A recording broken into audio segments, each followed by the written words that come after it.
So good afternoon or good morning still. We were asked to talk a little bit about staging inventory. So my part of the presentation, I think I'm just gonna focus on how to choose your inventory, what kind of decisions you're gonna make to stay on brand and stand out. First, just to start with, who are we? My name is Santiago. I am the co-owner and managing director of Maison de Campagne, or MDC as we're known. My partner and I, Mitchell, we started the company back in 2018, and we specialize in vacant stagings, and we are now doing a lot of short-term rentals as well.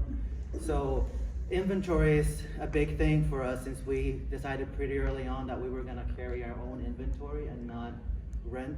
So we wanted to make sure that our inventory stayed with our brand and how we wanted to portray or what we wanted to communicate with our clients. So when we talk about elevating your inventory, you know, you may have some questions that come to mind, like, what do you mean elevating your inventory?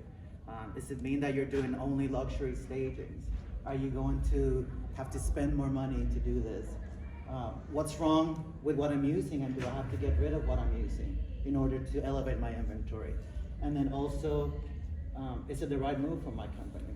So what do we mean by elevating your inventory? In our opinion, what we think elevating your inventory is not necessarily purchasing the most expensive things, but what you do purchase, you have to purchase with purchase smartly, so that you're building the proper foundation for what your stagings are gonna look like. So it's not about purchasing expensive, like I said, but setting yourself up and your company for success. So does it mean that it has to be luxury? If that is your business model and all you do is luxury, then by all means, go ahead and, you know, buy a luxury items. But most of us are not targeting or do luxury stagings only. So you have to have some neutral anchor pieces that you'll be able to scale up and use in a multiple different, sorry? Oh, I'm just waiting. You can finish your sentence. I'm wait till you're done. So my question was like, when do y'all rotate your inventory? Like, for instance, for example, like you have furniture in your warehouse. It's been sitting there for 6 years. It gets to the point where, you know, how often do y'all start buying new furniture? Yeah, we phase it out, right, eventually. So I have another slide that we're gonna talk about how, you know, when we do phase it out. Okay. But you just have to think about, if you're still using it, if it's still making you money, if it's still in good condition, right, do you have to get rid of it? You start selling it though. You can sell it. Sofas, we phase out 2-year periods. Okay. Case goods hold up very well, especially well-made ones. And a nice neutral case good can last us a little longer, especially if they're good statement pieces.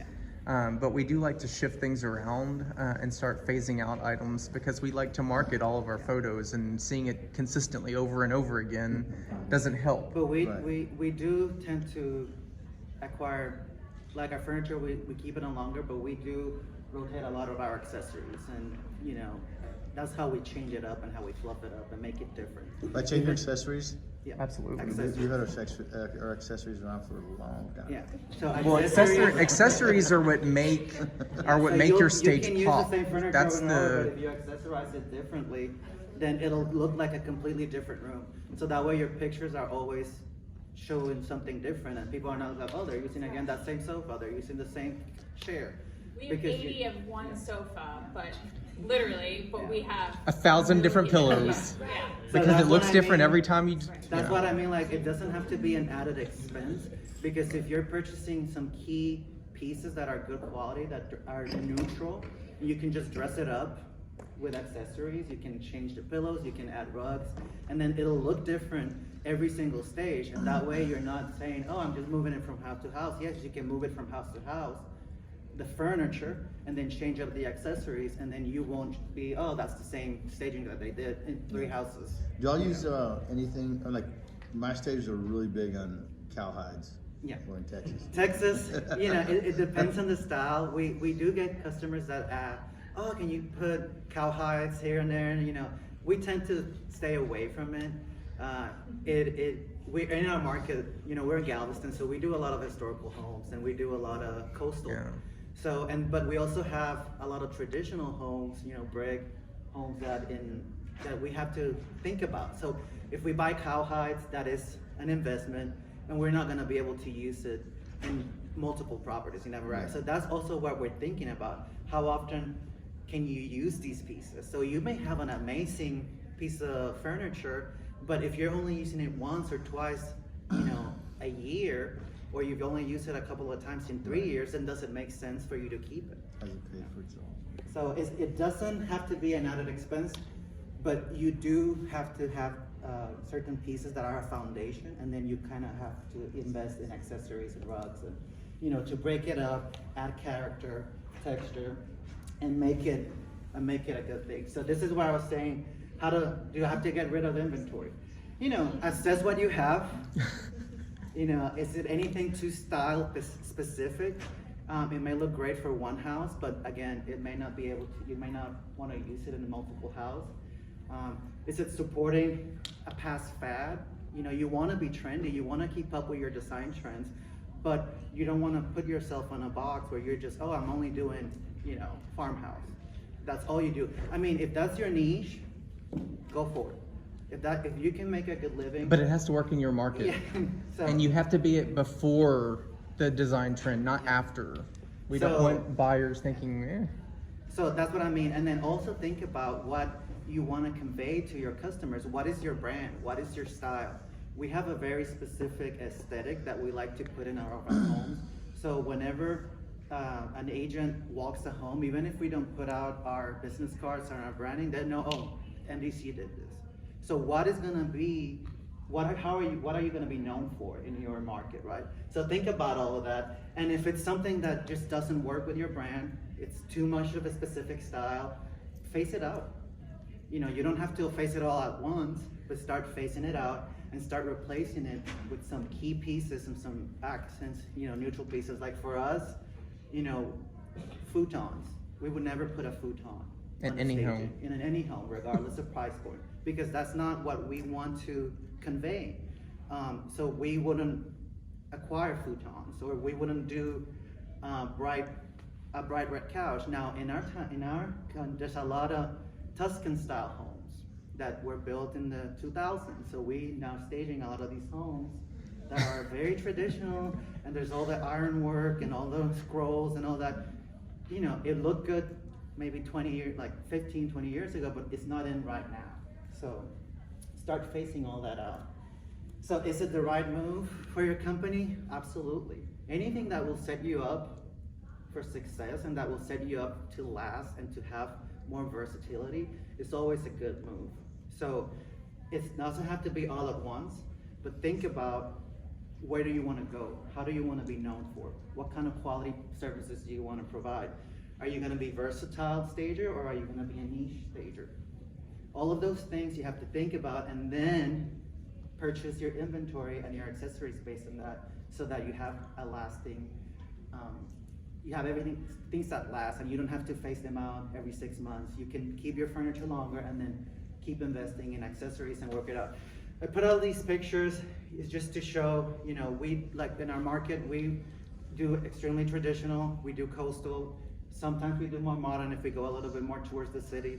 So we have to think about the different styles, and the items that we purchase have to fit into a very traditional home, like the picture on the right, or in a coastal beachfront home. So this is the same little table, kind of little different furniture around it, different accessories, but it's still the same piece, and it looks great on both homes. Now this couch here is a beautiful Chesterfield, tufted couch. It's beautiful, it's expensive, it's heavy, it's I'll get out. And our movers hate us for it. It looked amazing in the historical home because it's a very traditional home, but we have since phased it out. We got rid of it because it just wasn't making us money. We didn't use it over much. and over again. So even though it's a great piece to have, it doesn't make us money. So we phase it out, and now we have couches that we can use in more properties. So this is, again, just to kind of go over, where do you want to invest? Neutral staple furniture with clean line sofas, chairs, benches, non-stuffy wooden case goods that you can use over and over again. Updated upholstered headboards, beds, bedding, that's easy to assemble. Always think about, because we are a stager, we're moving this in and out, is it gonna be easy to assemble? Transitional dining tables and chairs, and then find amazing statement accessories, nice vases, sculpted large scale, books, coffee table books, greenery, artwork that you can use to Layer. make your staging stand out. You have your base furniture, your staple pieces, and then you dress it up with your accessories, and it'll look like $1,000,000, even though you're still doing the same furniture over and over again every time.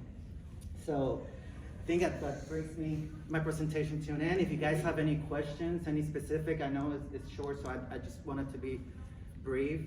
But you can reach us at info@mdcfineliving.com. Our social media handles are mdcfineliving at both Instagram and Facebook. So we're very happy to answer any questions, specific, Mitchell and myself. So thank you for. Yeah. And you can go on our social medias, and if you look at like our photos, you'll see we have a cream sofa, and I use it again and again and again because it's a great, it's a little bit more modern, streamlined, but I use that on loads of homes. Change out pillows, change out accessories, put a different coffee table with it. No one ever knows it's the same sofa. The color accent, right? That changes. Absolutely. Colors we tend to stay with. We were saying stay on brand with who you are. Our company has a brand of we're relaxed luxury. That's how I like to feel. I even if it's a $200,000 home, I want someone to aspire to live in it. So I want it to look like a model home. You can put gorgeous pieces in a home, and it's about lighting, B, it's about the presentation. So, a beautiful sisal rug goes a long way on a photograph. And for those not asking, he's the creative. I'm sorry. He does the staging. I'm just a business manager, so that's why he's very. So